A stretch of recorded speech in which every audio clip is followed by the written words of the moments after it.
Cattle producers are always looking for ways to increase their profit potential. One way is to improve the genetics in your herd. Cattleman to Cattleman reporter Brian Baxter has a look at how crossbreeding can improve an operation's productivity and profitability. If you're a cow-calf producer, there are two primary ways to improve your profitability: either cut costs or increase production.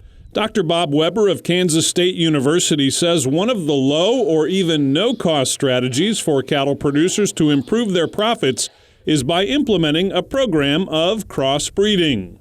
I think one of the real challenges we face is, in the last few years, we're kind of back into the cost price squeeze, right? We had $3 calves for a while, which everybody thought was great, that is, but we're back to sort of realistic levels now. And, most of the university estimates say annual cow costs over $800 a cow. So everybody now is going back and thinking about how do I become more efficient?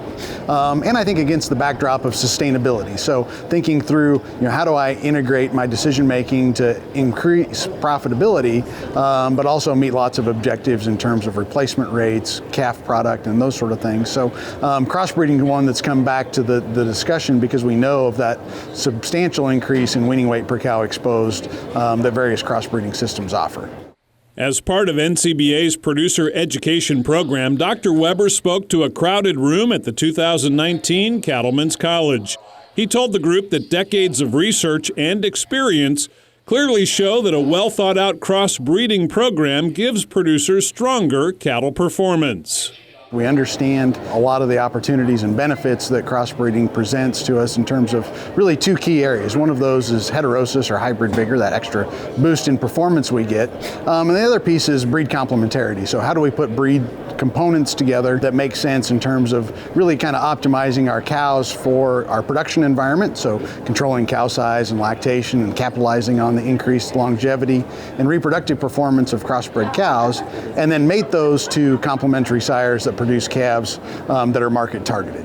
More pounds per calf is one direct benefit of crossbreeding. And Dr. Weber used several examples to show that the bottom line impact on a commercial cow-calf operation can be significant. I used literature estimates for improvement in weaning weight per cow exposed, and I used an F1, so say black baldy cow mated to a terminal bull as an example. So I've got all the cow heterosis I can get and individual heterosis.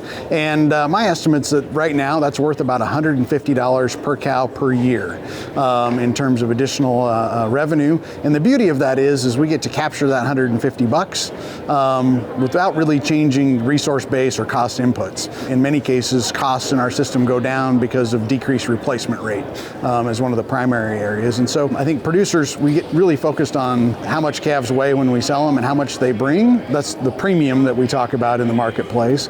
But we need to take a step back and look at how did we actually produce those calves and how much did it cost to get them there, and figure out ways to do both pieces, right? Build premium value calves in the marketplace, but do as much on the backside to control costs and inputs as we can, and heterosis plays a big role. As with any production change, Dr. Weber says each producer must evaluate for themselves how crossbreeding might work best for their operation.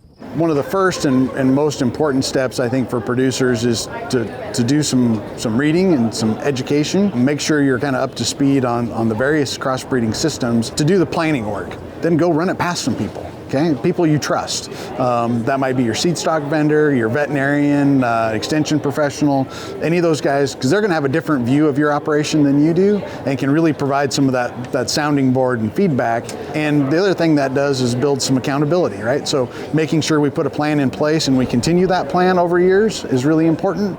With the right plan and clear goals, Dr. Weber says a crossbreeding program doesn't have to be complicated.